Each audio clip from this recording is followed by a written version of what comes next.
They had never seen anything like it. A female grizzly bear, one of the most powerful animals in North America, was being suffocated by something not even native to her world, a massive python coiled around her with deadly strength. Rangers rushed to help, but what left everyone speechless wasn't just the scene they found, it was what the male grizzly did next. Because in that moment, in the middle of a hot road far from any safe den, instinct turned into something else. Something we don't often talk about in the wild: loyalty, courage, and a kind of love that doesn't need words. Before we begin, subscribe to the channel, hit like, and turn on notifications, because the story you're about to hear will make you question everything you thought you knew about wild animals and the bonds they carry in silence. The road that ran through the western edge of Yellowstone was quiet that morning. Spring was giving way to summer, and the woods had just begun to hum again, elk in the valleys, hawks overhead, rivers rising with melted snow. Ranger Tyler Nash, on patrol since dawn, had expected a normal day. He was sipping lukewarm coffee from a tin cup when the radio crackled. "Strange movement near Flat Ridge Pass," said a voice. "Possible injured animal. Could be a moose or something bigger." 10 minutes later, Tyler's truck rolled to a stop on a narrow 2-lane road, and what he saw made his chest tighten. There, sprawled across the pavement, was a young female grizzly. She wasn't just lying down, she was trapped, her limbs twitching helplessly beneath the crushing coils of a snake that didn't belong in Yellowstone at all. A python. It was massive, nearly 20 feet long, thick as a fence post, its body coiled again and again around the bear's midsection, squeezing, suffocating. Its dull eyes flicked toward Tyler as he stepped out of the truck, frozen for just a second in disbelief. The bear let out a choking gasp. Tyler dropped the coffee, grabbed a staff from the bed of his truck, and radioed for backup. His voice was urgent: "Female grizzly in distress. Not alone. It's a python. Repeat, large python attacking native wildlife." He approached slowly, heart hammering. The python's head shifted. It hissed. The bear's eyes met his, and then the forest cracked open behind him. A roar exploded from the trees. Tyler spun just in time to see a full-grown male grizzly tear through the underbrush, massive, powerful, charging straight for the snake. Instinct told Tyler to run, but the bear didn't come for him. He came for her. The male slammed into the snake, snarling, biting, swiping with paws like hammers. The python reared back instinctively, tightening around its prey, but the male was relentless. He ripped into it, ignoring the blood that now streaked across both his forearms. Within seconds, more rangers arrived. Tyler shouted, "Help him, don't hit the bears, distract the snake." They fanned out, circling. One fired a warning shot into the air. Another jabbed at the python's tail. The snake thrashed, loosened. The female bear collapsed with a grunt, finally free. But the male didn't stop. He stood over her, breathing hard, eyes locked on the wounded python as it slithered off into the grass, defeated. He didn't run. He didn't leave. He stood like a sentinel, protecting her. When it was over, no one moved. Even the forest seemed to hold its breath. Finally, Tyler whispered, "That bear just saved her life." And the way he stayed beside her, even as humans closed in, said more than any sound ever could. This wasn't just survival. This was devotion. And the story had only just begun. The wounded female grizzly lay motionless on the asphalt, her chest rising in shallow breaths. Her fur was matted with sweat, dust, and blood. Where the snake had coiled, the marks across her ribs were deep, purplish blue beneath the fur, brutal proof of how close death had come. Ranger Tyler Nash crouched low, keeping his movements calm and deliberate. Around him, 3 other rangers fanned out, speaking in hushed tones, eyes flicking nervously between the bears and the forest. But it was the male that held their full attention. He towered over the female, his massive body heaving with each breath. There was blood on his muzzle, not his, but the python's. His dark eyes watched every move the rangers made, not with aggression, but something sharper, protective, daring them to get too close. "We've got to help her," one of the rangers, Marissa, whispered. Tyler nodded. "We just don't want to get mauled trying." He glanced again at the male. The bear hadn't left her side since the attack ended. He hovered, pacing a tight circle, nudging her snout with his own, emitting low grunts. Sounds so guttural and ancient they stirred something deep in every human watching. Then something surprising happened.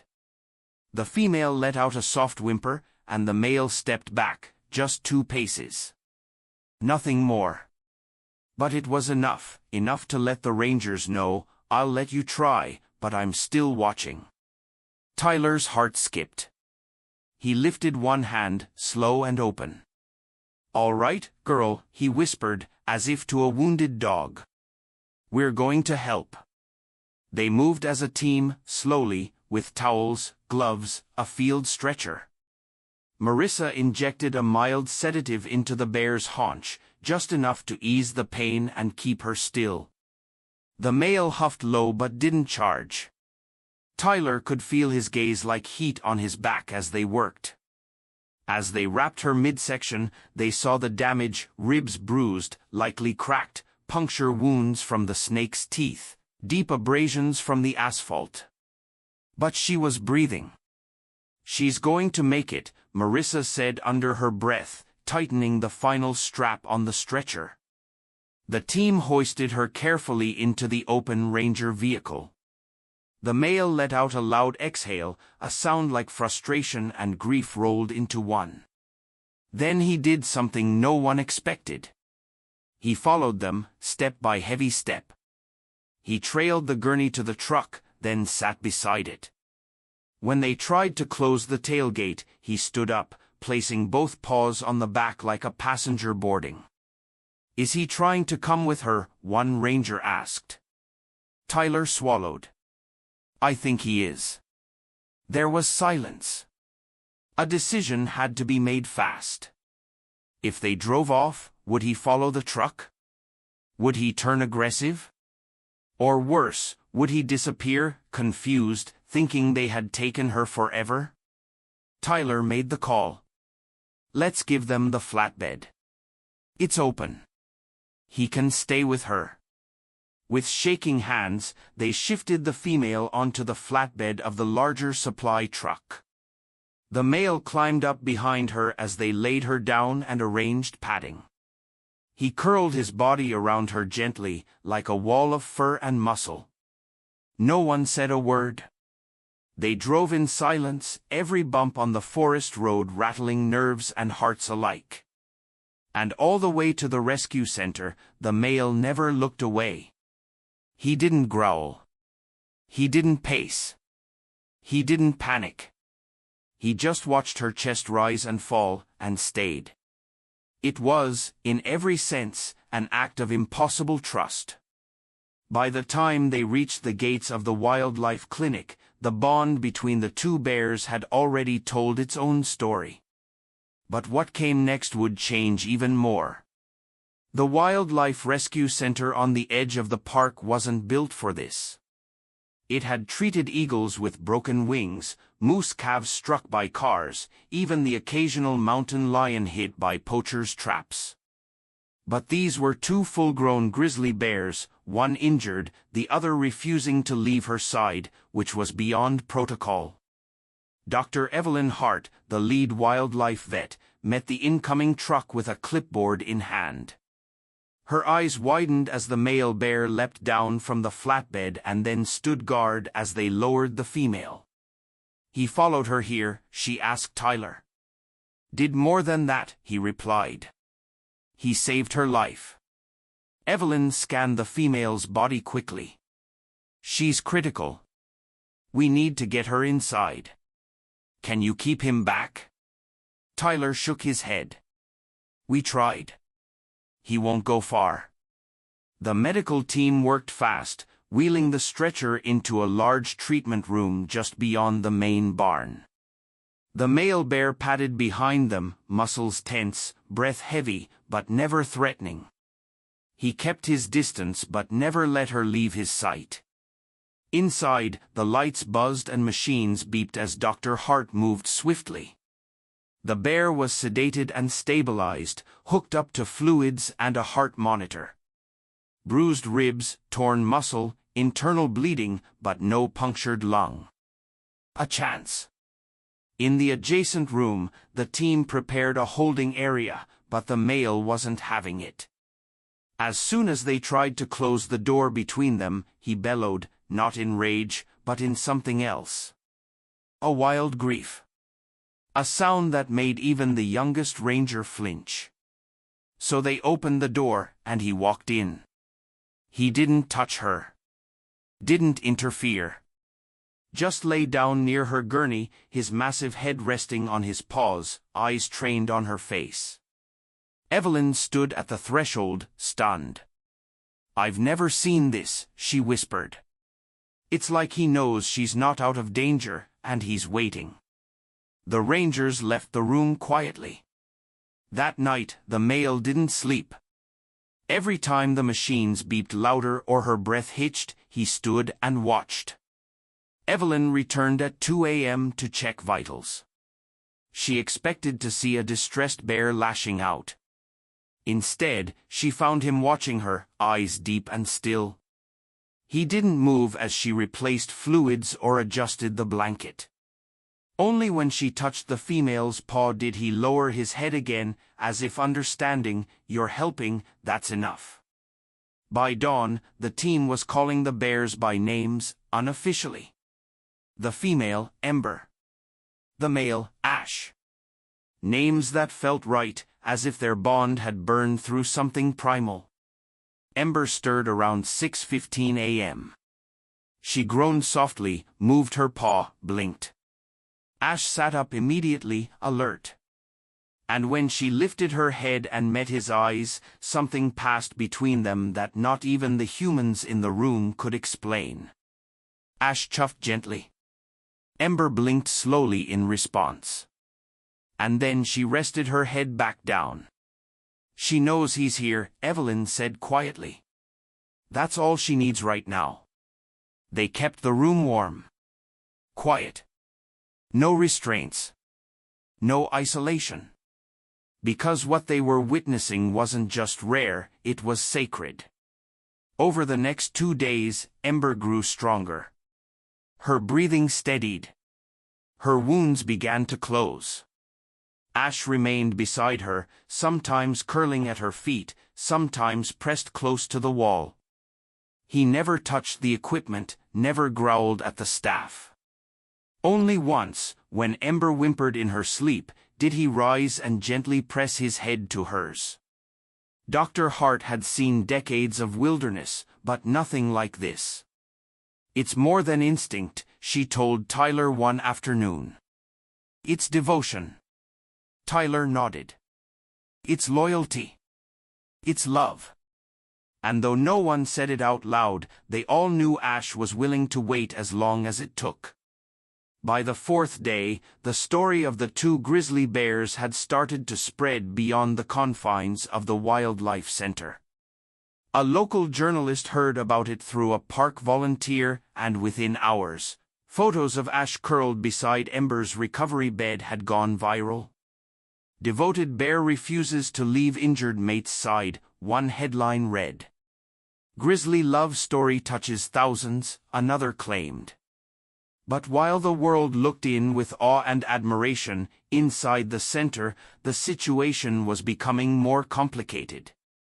Ember was healing, slowly but steadily. The bruises around her ribs had faded from black to deep purple. She could now shift her weight, lift her head longer, and drink water without assistance. Ash, ever vigilant, would sit beside her with a kind of gentleness that never ceased to amaze the staff. But he was beginning to change. He barely ate. He wouldn't leave the room, not even for a walk in the small outdoor enclosure the team had prepared. When they tried to coax him out, he growled, not out of rage, but fear. Fear that if he turned his back, even for a moment, she might not be there when he returned. "We're reaching a limit," Dr. Evelyn Hart said during the morning meeting. "He's under immense emotional strain. If he doesn't rest, doesn't eat, he might crash before she recovers." The team was torn. They wanted to preserve the incredible bond between the bears, but they also needed to think about Ash's health. He wasn't a pet. He was still wild. And no matter how touching his actions were, there was no guidebook for what to do when a wild bear is grieving in real time. Then something happened that none of them could have predicted. That afternoon, the power flickered.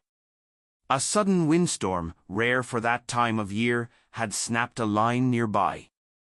The building's backup generator kicked in, but not before a loud pop echoed through the facility. The lights dimmed. The monitors beeped erratically. Ember jolted, frightened. And Ash rose to his full height, roaring. The room filled with tension. He paced. He growled. When a nurse entered, he snapped his jaws, a warning. For the first time since his arrival, Ash seemed ready to defend, not just emotionally, but physically. It was as if the stress, the lights, the storm outside, it all broke something open. Tyler and Evelyn entered slowly, hands raised. "It's okay, Ash," she said gently, like speaking to a scared child. "She's all right. We're still here." Ash stood over Ember's bed, heaving, his fur bristling. But he didn't attack. He didn't run. Then Ember groaned. She lifted her head and let out a low, breathy sound, not a growl, something softer. Ash turned. Their eyes locked. And whatever storm had risen inside him, it passed. He lowered his head. The tension drained from the room like a flood receding. Ember, still weak, reached her paw toward him.